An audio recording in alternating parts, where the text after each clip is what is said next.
Sherry here. I wanted to give you 5 quick tips on how to go keto without any stress whatsoever. A lot of people have asked me about the ketogenic diet and how they're starting to learn more.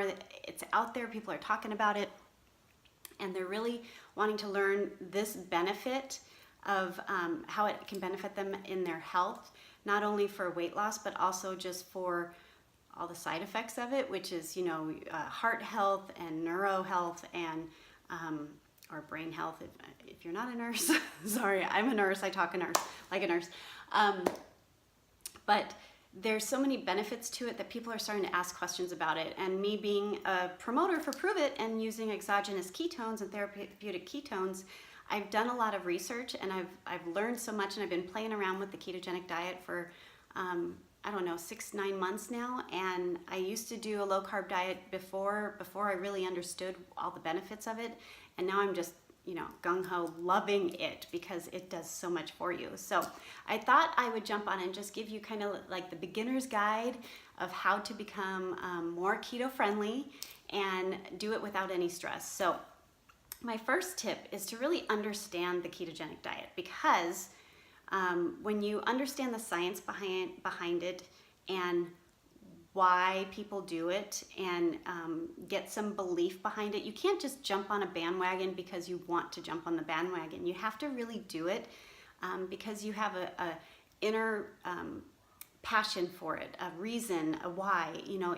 If you've had a family member that's passed away from Alzheimer's, or is dealing with you're dealing with a family member with dementia, or you have seizures and you're trying to get them under control and you're given tons of medications, or if you just want to decrease inflammation in your body and you want to get off sugar because sugar is freaking toxic and addictive like crack cocaine, then those are some of the reasons why you would want to do this. You don't want to just jump on it because you're going to fail.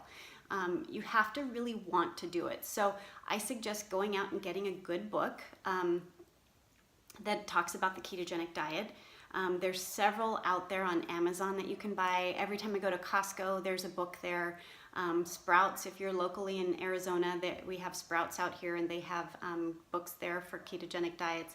But find one that you connect with, whether if you're a medical minded person and you want to learn the science behind it, or if you want the easy read, friendly type of book that's going to give you kind of the understanding of it, but not having to go into the deep dive into the science. Whatever connects with you best, get that book, start reading it, start understanding it, because that's where you're going to get your passion for it. Do your research first before you start doing the work to change your diet, because if you try to do both at the same time, you're probably going to fail, because you're not going to see the reason. You're going to look at food the same way you always have, instead of looking at it as fuel for your body and medicine, because actually food is medicine. It's stuff we're ingesting into our bodies, and our body absorbs it and reacts to it. So it's the same thing as medication, and what we feed ourselves is going to either make us sick or it's going to make us healthy. So that's my first thing. Really understand the benefits and why you want to do it. If it's for weight loss, if it's for health, whatever it is, you need to find your reason why so that you can stick to it. My second tip is to clear out your pantry. So once you have the knowledge and you understand why you want to do this, then you want to go to your pantry, to your kitchen, and start just tossing food. And if you're not someone that likes to waste food, then give it to somebody that is going to eat it. And once you start, it's funny because once you start thinking about the food that we have in our pantries, or had in what I used to have in my pantries, when I thought about getting rid of it, instead of wanting to give it to somebody, I've now felt guilty, like I was going to be poisoning them. So I ended up tossing a bunch of food. My husband ate some because that's just how he is. But I want you to think about just cleaning out that pantry, cleaning out that refrigerator, going through every single thing you have in that pantry and looking at the nutrients. And we're going to talk about that in a minute. But if you look at the back of your all the packages, you want to get rid of the really high carb, high sugar type foods. So getting rid of those things out of your pantry is going to be key, because we have habits. And that goes into my number 3 tip, is that we have triggers on why we eat carbs. Whether it's you've not eaten lunch and you get home from work at 4 or 5 o'clock and you're starving and the first thing you go for are the chips that are in your pantry, or the candy that's sitting in the pantry.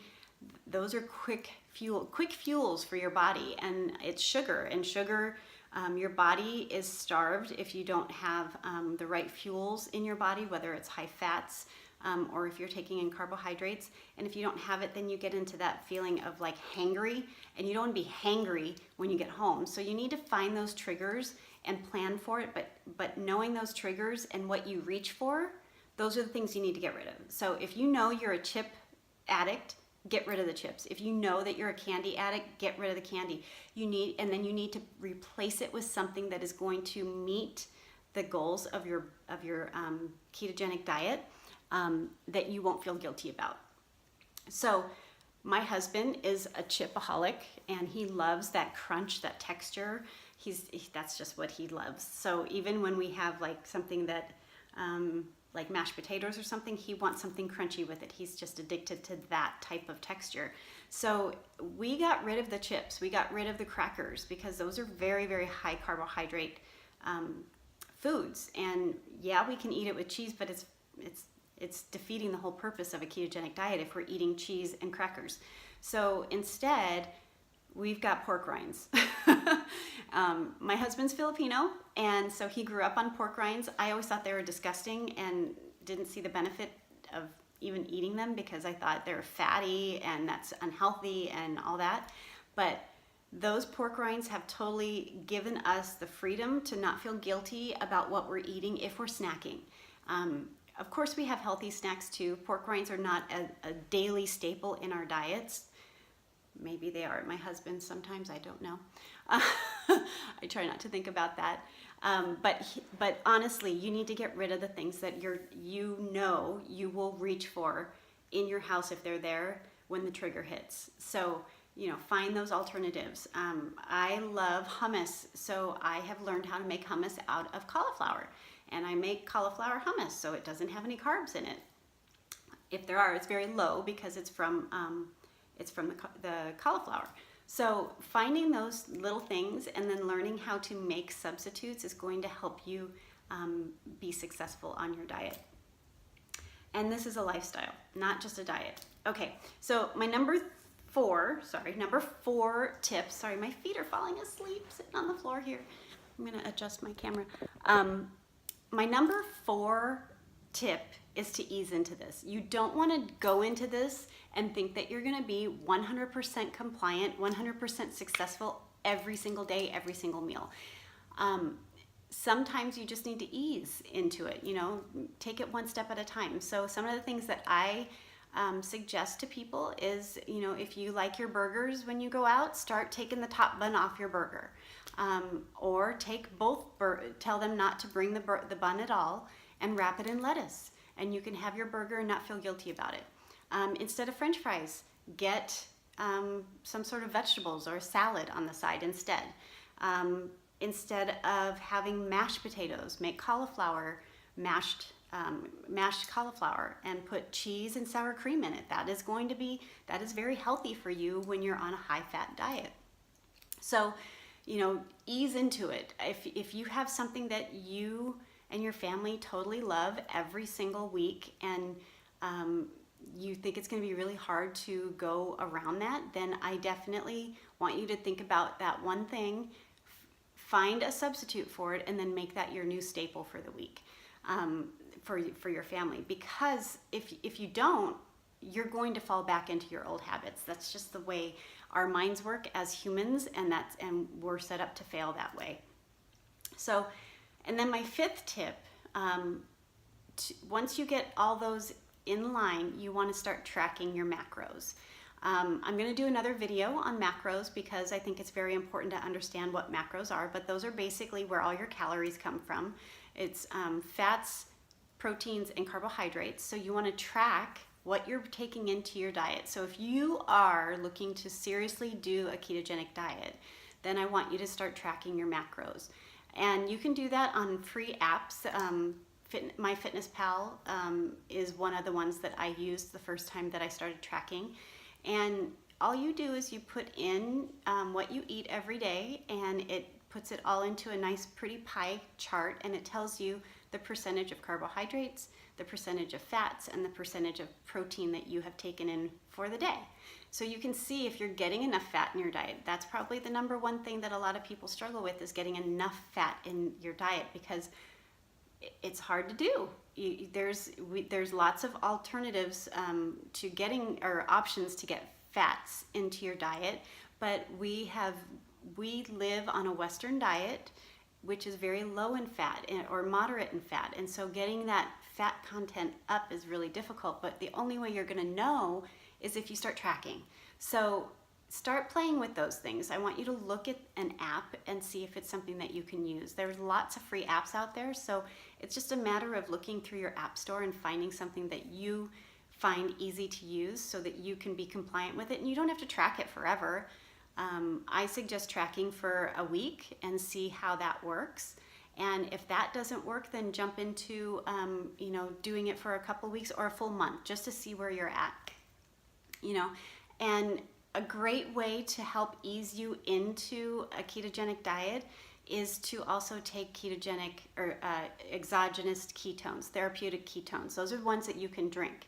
So a lot of times when people start this ketogenic diet, they go through a keto flu, where your body is basically deprived of carbohydrates, and you start having these symptoms of feeling nauseous, headache, total fatigue. It's really not a pleasant way to feel. Some people just feel it for a day. Some people it could last a week.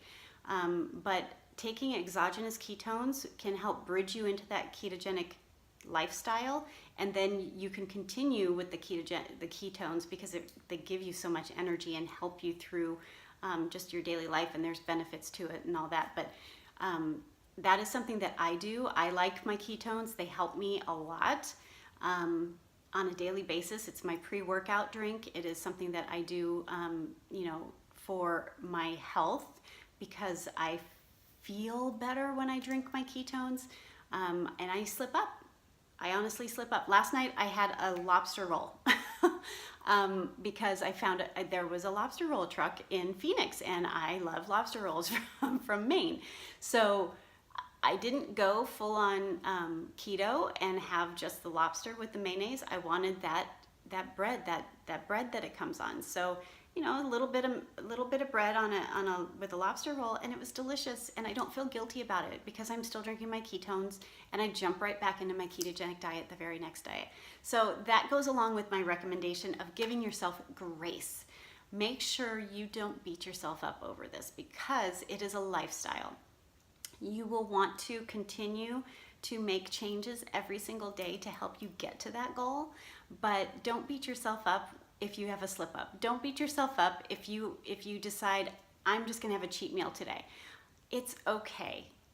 The ketogenic lifestyle is not about being ketogenic every single day for the rest of your life, because there are carbs out there in the world that people love, and once in a long while you can have them, and you just go right back to drinking your ketones if you drink ketones, and going back to your ketogenic diet, and you'll get back to ketosis. So those are just my simple tips. Be patient with yourself. Don't beat yourself up over your slip-ups, and just enjoy the ride, because changing your lifestyle is not easy, but it's so worth it, because the health benefits that you're going to feel and that you're going to provide to the rest of your family when you're doing this all together is just great. And some people may not be on board right away, and that's okay. My husband wasn't at first, but as soon as he saw that I was eating a lot of bacon and eating a lot of butter, he just jumped right on board with me. So just do you, take your time and enjoy it. It's going to be a great ride, and don't make it stressful. Okay, have a good day, guys. Talk to you later.